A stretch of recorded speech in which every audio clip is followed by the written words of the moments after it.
Remember, the whole idea behind security is do your best, because there is no such thing as a purely secure system. And that's why we use defense in depth when we're protecting our information assets. And so while we may have good access controls, good password policies, and perimeter boundaries with DMZs and firewalls, you still have to add an extra layer of protection to your networks. And so now that we've looked at network signatures and firewalls, the next thing we want to look at is intrusion detection systems. And here's what I'm talking about. I'm sitting here like any good administrator, and I'm playing my game of Minds, and all of a sudden I look over here in my intrusion detection window and I notice that there's some packets that have gotten past the firewall, and apparently somebody's trying to scan our internal network. They're using something called a Christmas tree scan.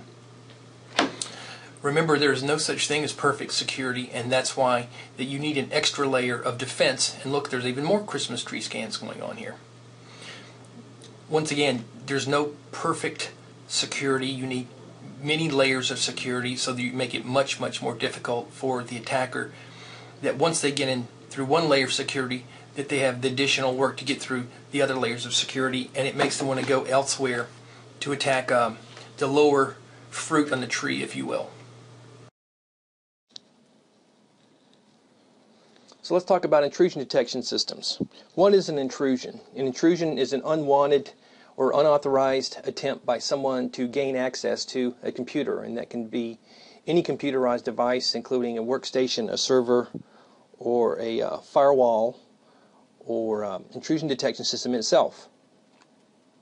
And so what our objectives are today are to identify the components of an intrusion detection system, explain the steps involved in detecting intrusions, describes the options for implementing intrusion detection systems, because there's actually several different options, and none of which individually are perfect. So typically you need to use several different of these combined in order to gain a better perspective on if any intrusions are occurring on your network or your computers.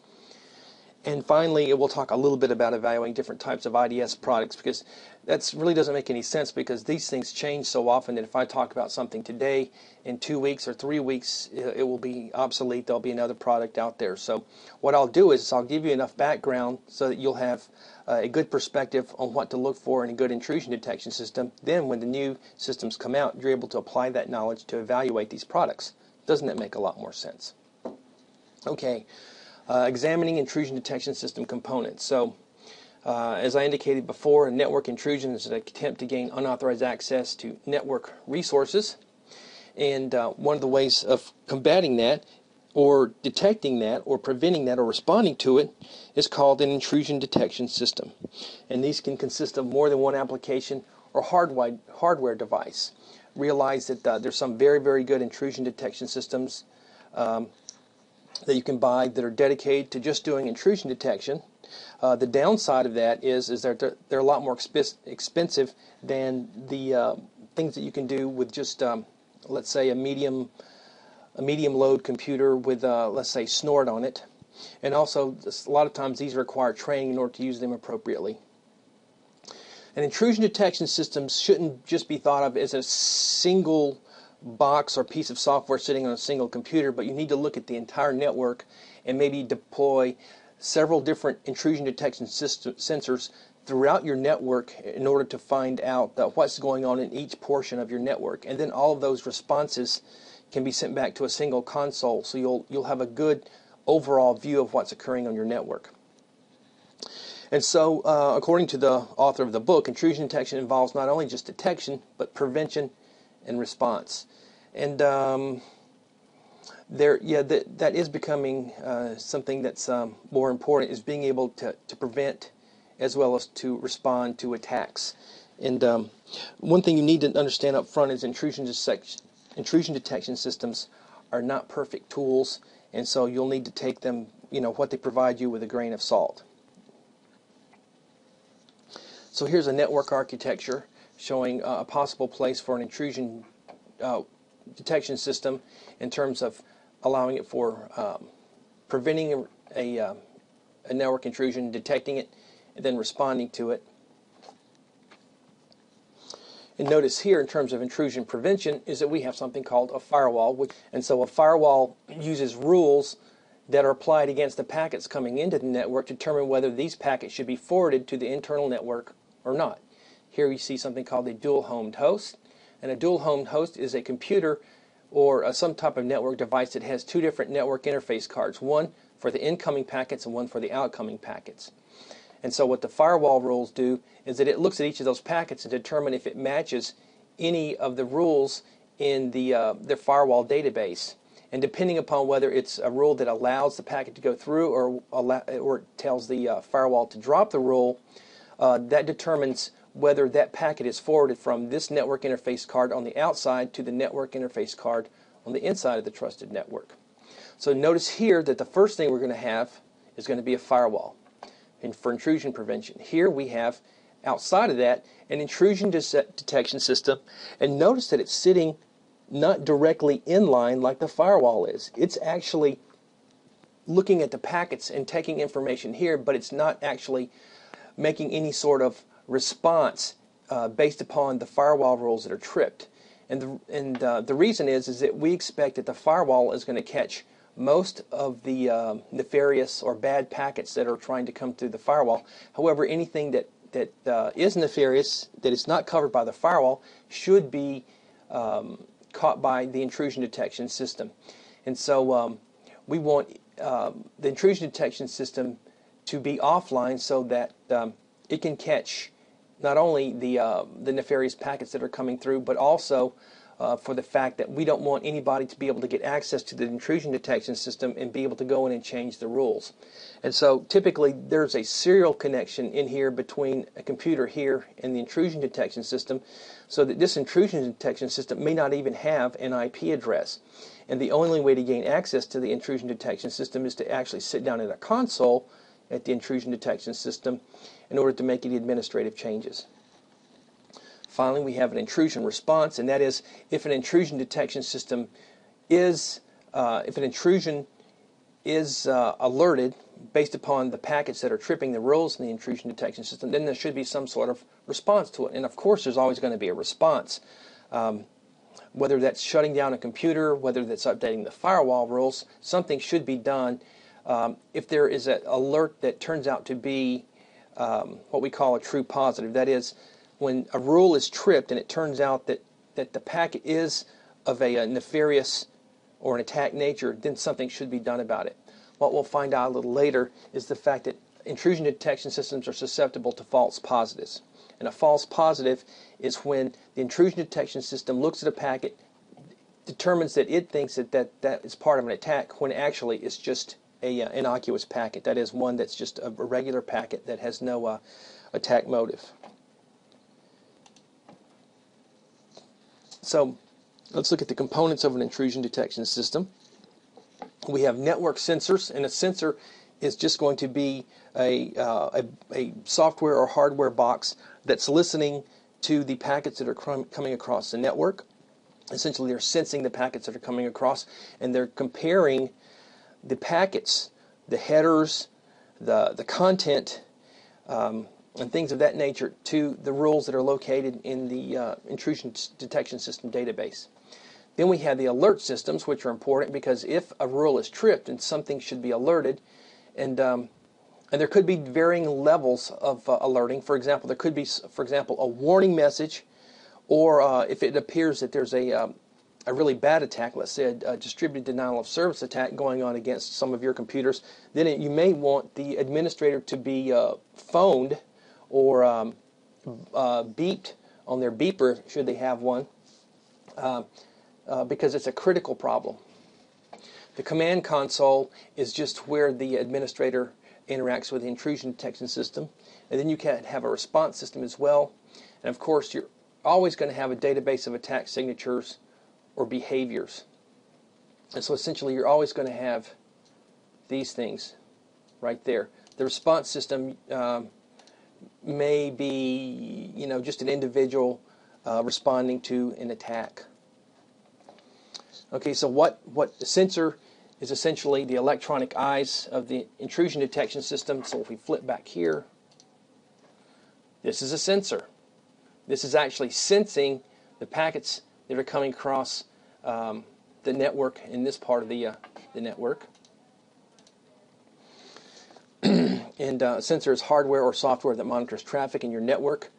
And if a packet triggers one of the rules, then essentially it triggers an alarm to do something. And typically that's to either log something to a database or to contact the administrator should the administrator need to be contacted. And there's different types of attacks that can be detected by an IDS sensor. There's single session attacks and there's multiple session attacks. And single session attacks are attacks that occur within a single session, as the name implies. A multiple session attack would be one, for example, where an intruder first may do some reconnaissance on the network to determine what systems are up, and we've already looked at that. That's called a scan. And then after they do, for example, a ping sweep, then they may come back in the second session and do a port scan to determine what ports are open on those systems that were deemed open from the ping sweep. And then based upon the ports being open and the type of operating system that was detected by that scan, then the attacker may send some nefarious packets to attempt to, for example, create a buffer overflow or to exploit some other vulnerability on those servers. And there's a couple of different intrusion detection system types. There's a host-based intrusion detection system and there's a network-based intrusion detection system, and those are complementary. Typically, when we think of an intrusion detection system, people think of a network-based, but actually the complement to that is the host-based, which means it's an intrusion detection system that's actually residing on each client or critical clients within the network. And we'll talk about this later on. The actual assignment you have will deal with a Snort and a network-based IDS. But just realize that there's different types of intrusion detection systems, and you can't say that one particular type of intrusion detection system is fully able to protect against outside intrusions. You really need both types in order to cover all your bases. So where do we place these sensors? Now that we're talking again about network-based intrusion detection systems, we're going to place them at various points throughout the network to determine how far the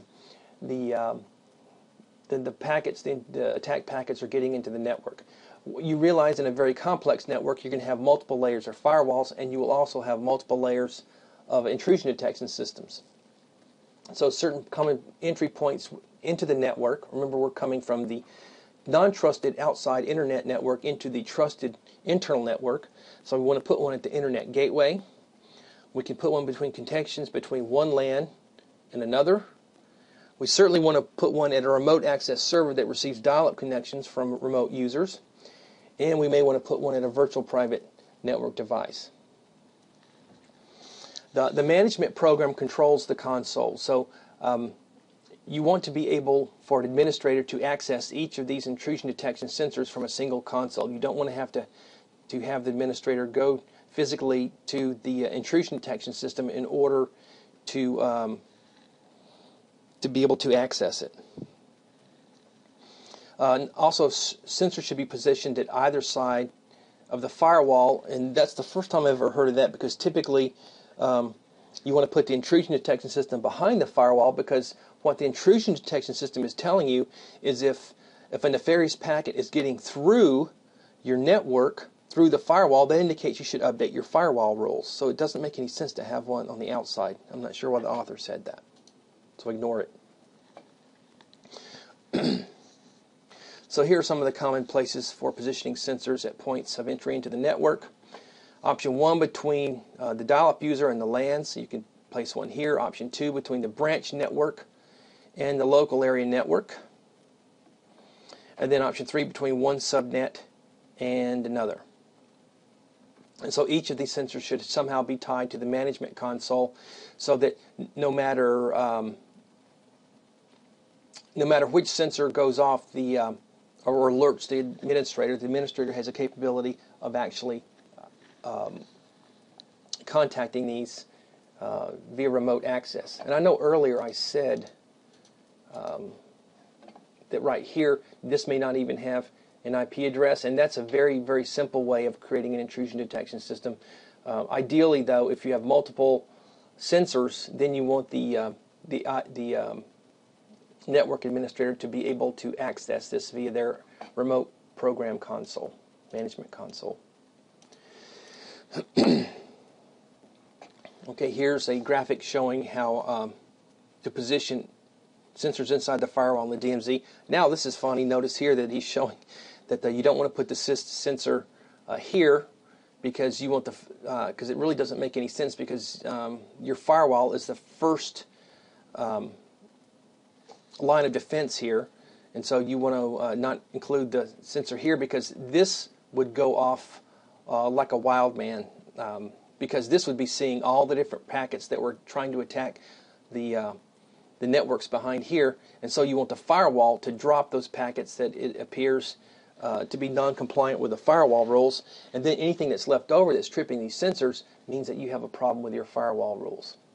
So notice you don't want to include one here, but you want to include one in the DMZ, the demilitarized zone, which will be more open to the outside. For example, here you may have your SMTP server and your Telnet or FTP server or your web host here, and then you'll have more stringent firewall rules to allow packets to come in inside the internal network over here, which is not directly connectable. Notice from the DMZ, everything would have to go through this firewall.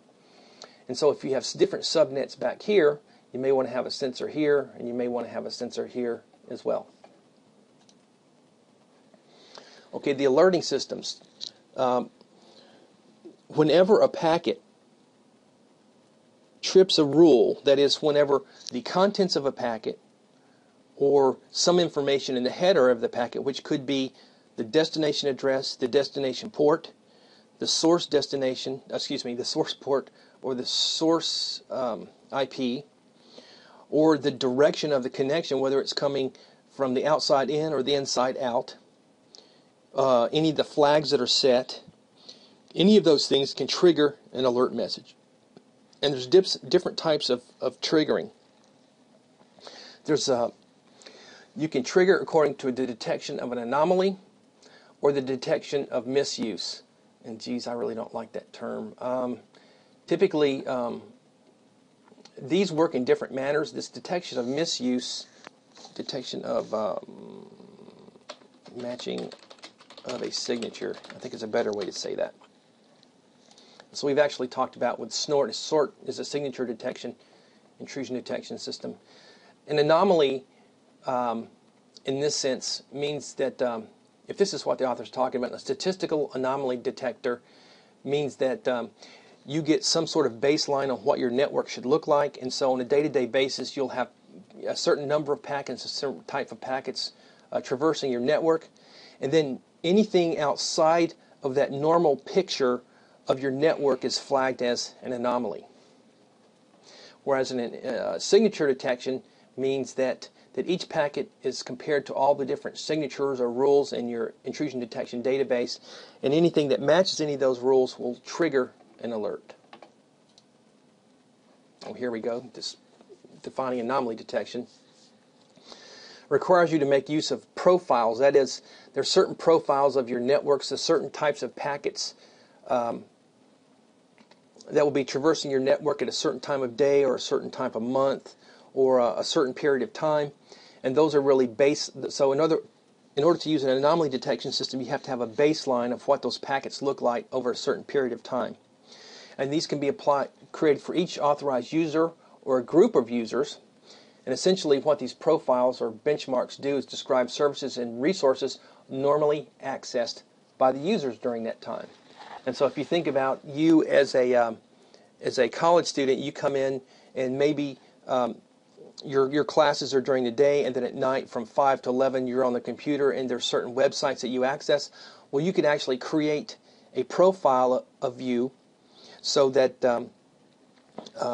an anomaly detection system will look to see if there's not too many packets that are going across your network during the day, and then there's a high period of usage over HTTP at night, and then perhaps on Saturdays you check your email or your web pages, let's say starting at noon until 5, And so, and the same thing on Sunday. So you could create a profile that that looks at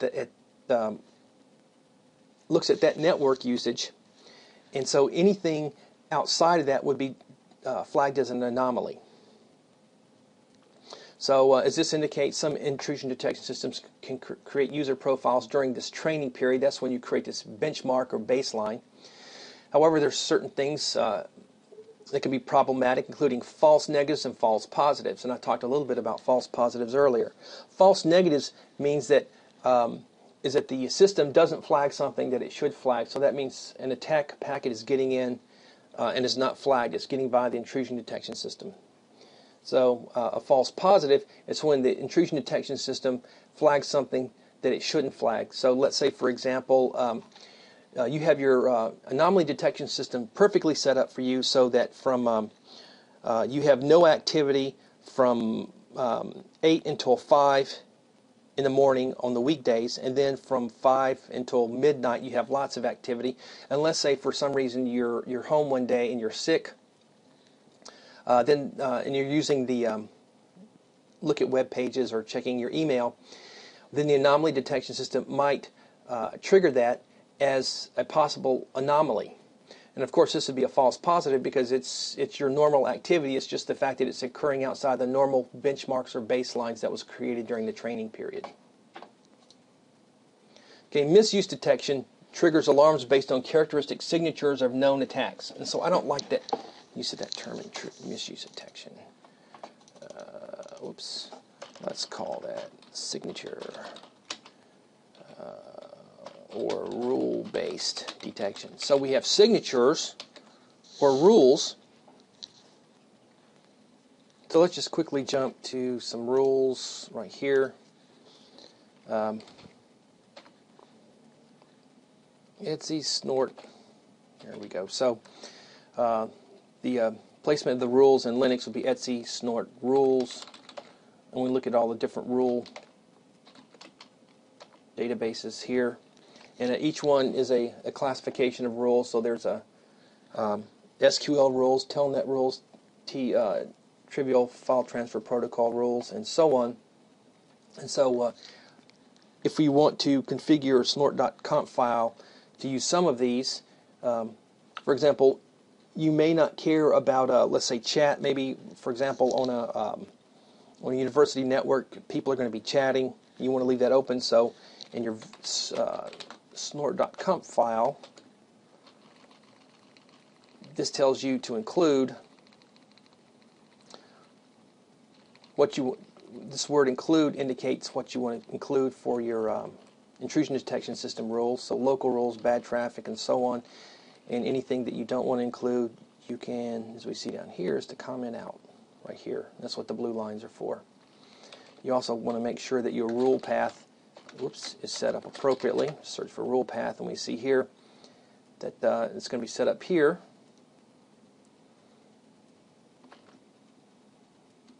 In fact, what I want to do is I want to copy that here. Yes, there we go. And so we want to have our snort.conf file here in the snort directory, and then the rules below that. Oh, and so I think I just put that in I need to change that to this. There. In the rules directory. Okay, if we want to look at some of these rules, I think we've already done this before, but let's take a look at them. Here's let's look at the chat rules. So, chat rules. I'm going to go down. Okay, some of the different rules in here. And we'll talk a little bit more about this later on. Anytime you see the word alert, this means that it's a specific type of triggering alert that's going to be sent. Notice that this indicates the protocol over which the packet is traversing over TCP. This is a home network, so this is saying here's a packet over TCP over whatever the home network variable is defined. So it could be whatever you've got indicated in your snort.conf file over any port, and somebody's trying to connect to any IP address as defined by the external net variable. In between the port 6666 to 7000. And then let's go back down here. And so the flow is to the server, and it's over an established connection. And we'll talk more about this later. And the content of it is PRIV MSG. And moreover, the content it's looking for is 3a.dcc send. And so if you put these two things together, what it's indicating is there's a policy violation of somebody sending something over chat. And the, oh, I lost it. Oops. There. Okay. Oh, here it is. So what will be done is an alert will be sent to the administrator with the message chat IRC DCC file transfer request. So essentially that's what's occurring. Now if you want to, if you don't care about this rule, what you can do is you can go in and you can comment this rule out. And so you can be very specific about the types of rules and the classes of rules that you want to include in your intrusion detection system. Let's jump back here to this. There we go. So intrusion detection systems come equipped with a set of signatures that can start protecting the network immediately. Other detection mechanisms, traffic rate monitoring, if protocol state tracking, IP packet reassembly. This is important because occasionally you'll need the TCP/IP stack will need to fragment a file because packet because it's too large to send, and so you want the Snort intrusion, the intrusion detection system to reassemble those packets so that they can look at the entire packet to determine whether there's anything within that packet that could match the rule base. Traffic rate monitoring is a good idea because, for example, a distributed denial of service attack could be, for example, a Smurf attack, which involves ICMP packets. So if you see just a few ICMP packets coming in, it could just be, for example, the administrator determining what systems are up, or it could be just kids trying to scan the network. But if you saw, let's say, 100 per second, that could be indicative of a distributed denial of service attack. So just by the mere fact that you see ping packets coming over the network doesn't necessarily mean there's an attack going on. Okay, and you can download this with you can read this on your own. Advantages and disadvantages of each. We've already discussed that a little bit before. Okay, the command console provides a graphical front-end interface to an intrusion detection system. Now, I've never used one of these. I haven't had to use one because I just use Snort. But they can be very powerful, and what they allow the administrator to do is to actually connect to all the intrusion detection systems to update the databases and determine what alerts are occurring and why. So in a command console should run on a computer dedicated slowly to the intrusion detection system to maximize the speed of response. Because remember that the intrusion detection system is looking at every packet that's coming across the network. So we want to make sure that the computer has the capability of actually responding in near real time to any problems. Okay, the response system, an intrusion detection system can be set up to take some countermeasures. This is not possible with Snort outside of sending a trigger or an alert. Response systems do not substitute for network administrators because the network administrator needs to look at the trigger, needs to determine through their own experience and judgment whether the trigger was actually a valid one, and then a response can be made, which could be you update a firewall rule, or you even, to the point you could take down a server. Okay, finally, the final component of an intrusion detection system is a database of attack signatures or behaviors. You know that intrusion detection systems, unlike human systems administrators, don't have the capability to use judgment. All they can do is just take source information and compare that against a database of signatures. And so with misuse detection, it requires, as we know, references a database of known attack signatures, as we've seen. If traffic matches a signature, it sends an alert. And it's also important to keep the database updated. So if you're on the snort.org email list, you'll see that probably once every 2 or 3 days, there's a new signatures that are added, and so you should always update those on a regular basis because you want to be able to catch the recent types of attacks. And of course, intrusion detection systems of signature detection, signature or rule-based, are passive. They're just listening. Anomaly-based intrusion detection systems, on the other hand, store information about users' behaviors in a database. And of course, while both signature and anomaly-based are susceptible to false positive, by far anomaly-based are much more sensitive to false positives. Okay, known vulnerabilities. Okay, let's go to this. Examining intrusion detection systems step by step. So we want to install the intrusion detection system database, gather data, sending alert messages. The IDS responds, administrator assesses the damage, and there's escalation procedures. That is, depending upon the damage that was assessed, either you do nothing or you all the way to the point that you may even take down a server completely. And then logging and reviewing the event. And so we'll go through this step by step. The first thing, of course, we do is we install the database of signatures. And all this we've pretty much already gone over the installation procedures in one of the earlier Snort I classes. So if you need to review that, go ahead and do that. So once you install the engine, this just says install the database of signatures, you also need to install the engine, which actually is the thing that compares the data, the incoming packets, against the signatures. So you can install the engine in the database, and then you're going to gather data via the sensor here, and then each of these, wherever the engine is going to be located, each of these sensors is going to be comparing the packets to the installed database of signatures here. If the sensor determines that there's a match between the incoming packet properties and one of the signatures, an alert message is sent.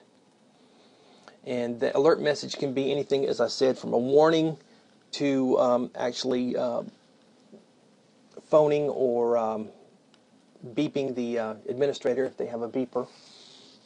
The intrusion detection system responds. The administrator assesses the damage. It actually looks at the incoming packet, not just in isolation, but it may look at several other packets that have been logged to determine whether there's really something negative going on. And then from there, they can escalate procedures if necessary, which may involve any of several measures. And then, of course, the events are logged and reviewed at a later time. So essentially what we're doing is, at this number 7, is learning from the event. Is you want to determine whether this was a false positive or whether it was a true positive. If it's a false positive, that may be a lot easier to determine whether than if it's a true positive in some circumstances. Okay. So depending upon what type of intrusion detection system you're going to be using, if you're using a signature-based IDS, you download those signatures and you can start using them right away. However, with an anomaly-based system, it requires training. This is over a week, but it could be a day, over a week, and so on, so that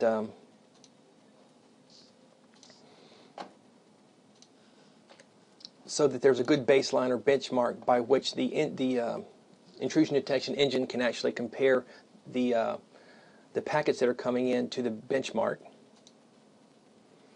And of course, the gathering of the data by the sensors, and they read each packet, and they break down those packets into their constituent parts. So they'll be looking at header information and content information. There can be packet reassembly if there's fragmented packets coming across the network. And of course, sensors need to be positioned where they can capture all the packets necessary. And realize that sensors on network segments cannot capture all packets. And that is if traffic levels become too heavy, because what happens is that is that the packets coming across the network can be coming across so fast that the network intrusion detection system can't fully cope with all the packets, so the kernel starts dropping the packets. So according to one expert I used to talk to from the Department of Energy, if there's ever any packet loss greater than 5%, then you should consider upgrading your computer to handle greater packet traversal. And so the sensors are capturing the packets, and they're comparing this against the rule base, and then if one of the alarms is tripped, and then an alert message is sent, the intrusion detection system responds. The command console receives an alert message, and this is not necessarily just the command console.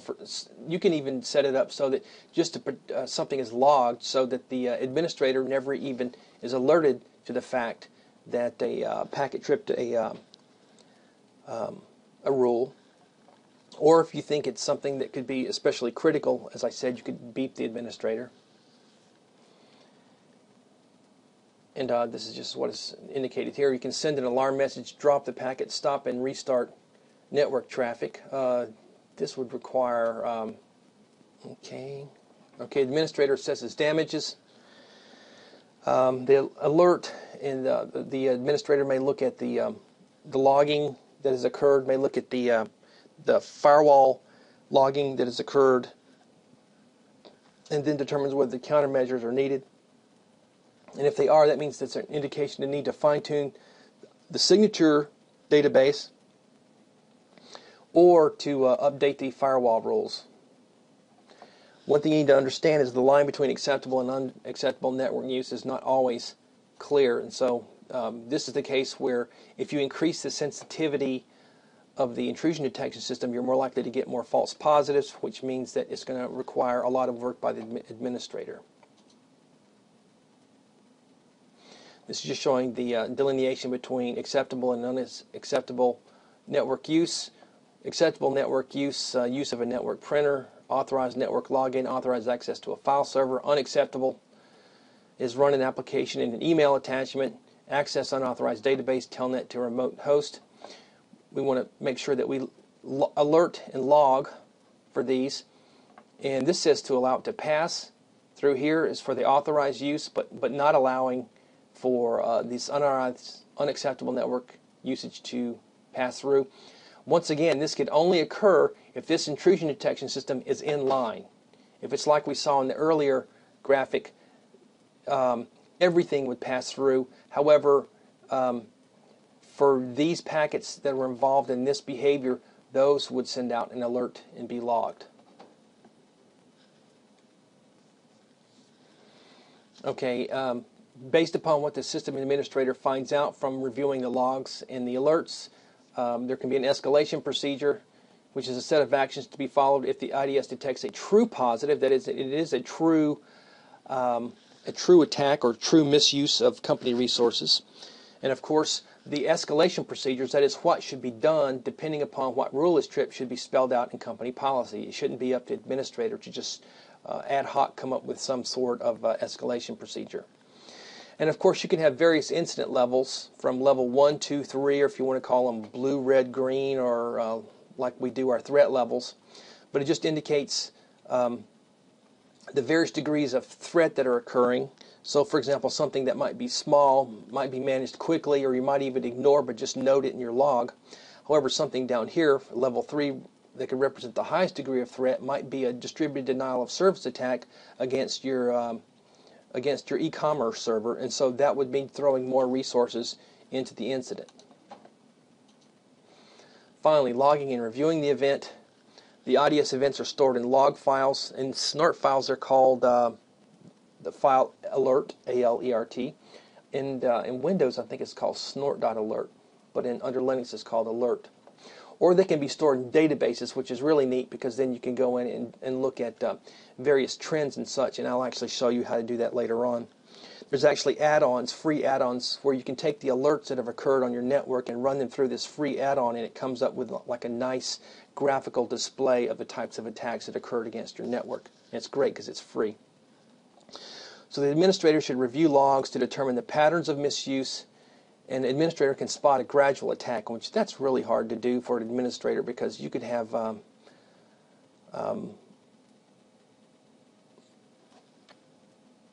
well, anyway, it's really hard to do, because essentially what you're doing is that you're trying to see patterns over a long period of time, and it's hard for an administrator to do that manually. And finally, intrusion detection systems should also provide accountability, capability to track an attempted attack or intrusion back to the responsible party. Yeah, that's not going to happen, because unless somebody's an idiot, they're not using their own system to attack. Essentially, what occurs is I need to do one more thing. Let's drop back here to a network. Okay, let's pretend that that these are some computers on the internet. Okay, and that this is a computer being attacked. And so it's essentially what a good attacker will do is that they will break into another computer, and from here maybe even break into a third computer, and then do the attack from here, if they're doing some sort of attack like that. Or nowadays you have things called bots, which are little software robots that are controlled from a remote location, and usually they come as part as a Trojan horse that unassuming users will download. And so you may have unsuspecting users downloading a number of bots here, and then you have somebody, let's say down here, that's actually telling these bots to go and attack this network. And so when you trace this back here, you're actually tracing it back to the bots, but these people may have no idea that they are part of an attack. And so what he's saying here doesn't necessarily go. Okay, that's going to end this first lesson on intrusion detection. We'll have a couple more. We'll clean up these slides next time, and then we'll go over Snort and talk a little bit about that, some of the intricacies of Snort, and then you'll have your next assignment.